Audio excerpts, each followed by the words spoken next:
this gray piece of plastic that's right here on the side. That's what I think the issue is.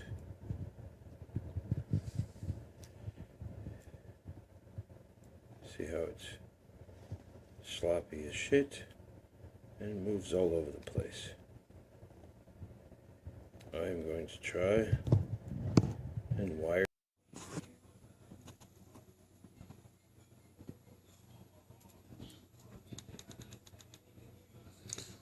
If you look down inside there, just wrapped a small piece of copper wire around the base of that, tightened it up,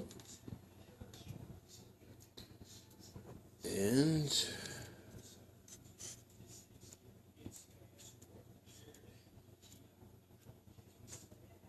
if you see the other video that comes before this, when you'd move it to the side or up, it would move everywhere.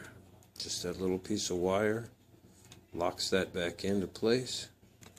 So we're good to go. Already tested it. Stops the drift. This is how I fixed it. I hope this helps.